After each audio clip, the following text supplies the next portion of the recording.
Hello mga beshi ko! Today, kakanta tayo mga beshi ko. Pasensya na mga beshi ko kung pangat boses ko dito ha. Tara mga beshi ko, at saka eto ko muna yung mga naiisip ko na video mga beshi ko. Kasi first time ko pa itong gawin mga beshi ko. Puro shorts lang ang nalalaman ko nun. At ngayon, nalaman ko na kung paano to i-upload. Tara mga beshi ko, kanta na tayo. At ang una nating kakantahin mga beshi ko ay Titibo-tibo. Ang ibig sabihin ng titibo-tibo ay totomboy-tomboy. At ayun ang favorite song ko. Tara mga beshi ko, umpisahan na natin. At wait lang pala mga beshi ko. Don't forget to like, share, and subscribe. And click the notification bell para updated kayo sa new vlogs ko. At mga beshi, hindi na nga pala mga 20s yung tawag ko sa inyo. Beshi na lang. Para maganda at masaya. So tara na mga beshi ko, kanta na tayo ng Titibo-tibo. That it means totomboy-tomboy. Sorry mga beshi ko kung maingay. Nalolood kasi doon sa TV area namin yung pamangkin ko. Kaya pasensya na mga beshi ko. Tara na mga beshi ko, kanta na tayo. Bilang muna tayo mga beshi ko. 1, 2, 3, go! Tara na mga beshi ko, kanta na tayo, nakabilang na tayo. Elementary pa lang, napapansin na nila. Mga gawi kong parang hindi pambabae ekse.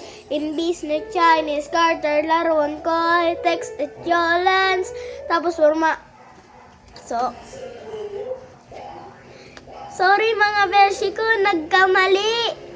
Di ko pa kasi masyadong kabisado yung Titibo-tibo eh.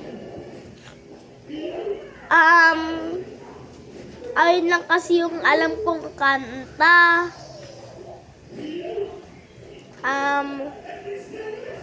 Ayun! Wag na lang Titibo-tibo. Ano na lang? Tibok. Yung kinanta ng section E. Tara, kantahin na natin. Tara na guys, kantahin na natin. Nagsimula sa simple na pasulyap-sulyap, nagpapapansin sa'yo.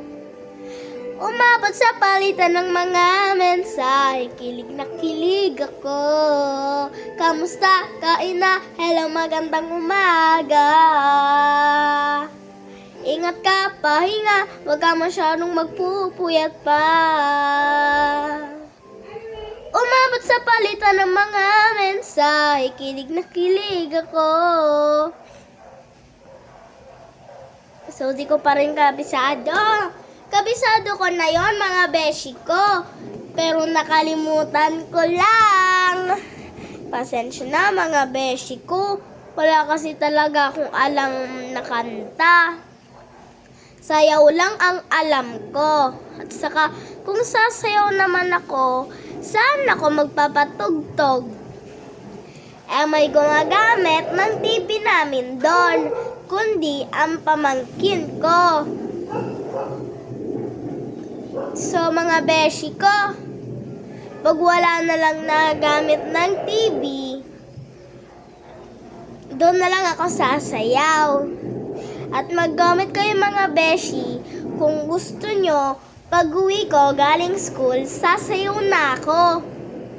Comment lang sa comment section. Sorry mga beshi ko kung pangit ang boses ko. At saka hindi ko kabisado yung mga kanta. Kaya mga beshi ko, Bye-bye! Don't forget to like, share, and subscribe. And click the notification bell para updated kayo sa Kitty's Happenings. Bye-bye!